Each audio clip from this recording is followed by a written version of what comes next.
જય હિન્દ દર્શક મિત્રો, હું જમીલ પઠાણ. આપ જોઈ રહ્યા છો તીર સમાચાર. વાત કરીશું બોડેલી તાલુકાના ગ્રામ્ય વિસ્તારોમાંથી અભ્યાસ અર્થે બોડેલી આવતા વિદ્યાર્થીઓની વેદનાની. છોટાઉદેપુર જિલ્લામાં નબળા પુલો ઉપરથી ભારે વાહનોની અવરજવર બંધ કરાતા સામાન્ય નાગરિકોની સાથે હવે ગ્રામ્ય વિસ્તારોમાંથી બોડેલી ખાતે અભ્યાસ અર્થે આવતા વિદ્યાર્થીઓ મુશ્કેલીમાં મુકાયા છે. બોડેલી રાજપીપળા રોડ ઉપર નેશનલ હાઈવે નંબર 56 ઉપર મોડાસર ચોકડી નજીક ઓરસંગ નદી ઉપરનો પુલ ભારે વાહનો માટે સલામત ન હોવાના નિષ્ણાંત ઇજનેરોના રિપોર્ટ બાદ તંત્ર દ્વારા આ પુલ ઉપરથી પસાર થવા ઉપર પ્રતિબંધ ફરમાવતું જાહેરનામું પ્રસિદ્ધ કરાયું. ત્યારે ભારદારી વાહનોની સાથે એસટી બસો પણ બંધ થઈ જતા બોડેલીના દક્ષિણ વિસ્તારના ગ્રામ્ય વિસ્તારોમાંથી અભ્યાસ અર્થે બોડેલી આવતા સેંકડો વિદ્યાર્થીઓની હાલત કફોડી થઈ છે.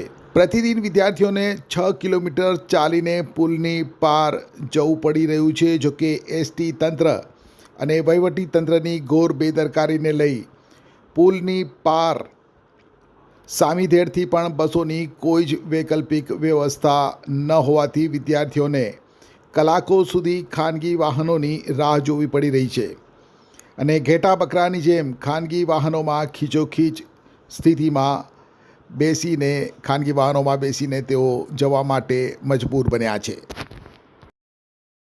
મારું નામ તુષાર કુમાર છે. મેં મજગામથી આવું છું. 20 કિલોમીટર દૂર થાય છે અને આલેથી બસ નહીં મળતી. 3 કિલોમીટર ચાલીને જવું પડે છે અને 3 કિલોમીટર આવીને આવવું પડે છે અને બ્રિજ પર બહુ બીક લાગે છે ચાલીને આવવાની. અમારી સરકારને માંગ છે કે કંઈક વાહન અમારા માટે મૂકો. મારું નામ રાઠવાની છે. હું ખત્રી વિદ્યાલયમાં અભ્યાસ કરું છું. અમારા પુલ બંધ હોવાના કારણે બેગમાં વજન લઈને ચાલતા આવવું પડે છે. આટલું બધું જોખમ હોવાના કારણે આટલું બધું જોખમ છે તો પણ અમારે પુલ ઉપર ચાલીને આવવું પડે છે. અમારી જોડે પાસ છે તો પણ અમારે પોતાનું ભાડું ખર્ચીને ઘરે જવું પડે છે. બસ ના આવે તો અમારે પોતાનું પ્રાઇવેટ વાહન બી કરવું પડે છે.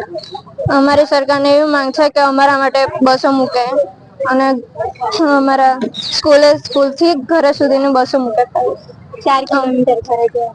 બોડેલીની તમામ શાળાની વિદ્યાર્થીનીઓ અત્યારે 3 કિલોમીટર સુધી ચાલીને અહીંયા મોડાસા ચોકડી સુધી આવી છે અને અહીંયાથી મને જાણ કરવામાં આવી કે અત્યાર સુધી આટલું બધું મોડું થઈ ગયું, 5:30-6 વાગી ગયા, ત્યાં સુધી હજુ સુધી કોઈ બસની કે કશી વ્યવસ્થા છે નહીં.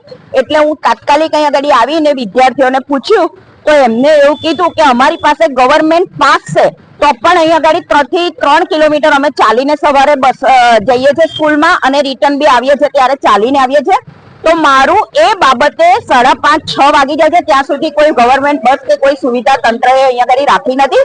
તો મારે સરકારને આ છોકરીઓ વિદ્યાર્થીઓ વતી એ જ કહેવાનું છે કે આ લોકોની સુવિધા કરે, કારણ કે બેટી બચાવો બેટી પઢાઓના નારા સાથે જો વિદ્યાર્થીઓને બેટીને સુરક્ષિત નહીં હોય, અત્યારે 5:30-6 વાગ્યા જેવું થઈ ગયું છે, અત્યારે અહીંથી એમના ઘરે પહોંચતા 1 કલાક થાય, અંધારું થઈ જાય, એટલે વિદ્યાર્થીનીઓ સેફ નથી. એટલે મારે સરકારને એ જ કહેવું છે કે 5:30ની આસપાસ આ લોકોને અહીંયા ગાડી બસની સુવિધા કરી આપે. મોનાબેન મંસૂરી. તમારો વીજળીનો વપરાશ અને વીજળીનો ખર્ચ રોજે રોજ વધી રહ્યો છે અને તમે લાઇટ બિલથી પરેશાન છો? ટેન્શન ના લેશો. રીગલ ઇલેક્ટ્રિકલ્સ પાસે આનો ઉકેલ છે. છોટાઉદેપુરની વિશ્વસનીય કંપની જે તમને આપે છે સરકારી સબસિડી સાથે મજબૂત અને વિશ્વસનીય સોલાર સિસ્ટમ. એકવાર સોલાર લગાવી દો પછી તો તમારું લાઇટ બિલ થઈ જશે 0 અને આ સિસ્ટમ ચાલે છે સીધું 30 વર્ષ સુધી. ઘર હોય કે દુકાન, ખેતર હોય કે ઓફિસ, જ્યાં વીજળી જોઈએ ત્યાં સોલાર લાવો અને બચત વધારો. આજે જ કોલ કરો 8141028100 પર. સાઇટ વિઝિટ મફત છે અને તમને સોલાર સિસ્ટમની સમજાવટ પણ સંપૂર્ણ રીતે મળશે. રીગલ ઇલેક્ટ્રિકલ્સ, ઘર ઘર સોલાર, હર રોજ બચત. છોટાઉદેપુર સહિત રાજ્ય, દેશ અને દુનિયાના સમાચાર જોવા માટે સબસ્ક્રાઈબ કરો તીર સમાચાર અને બેલ આઇકોન જરૂર દબાવો.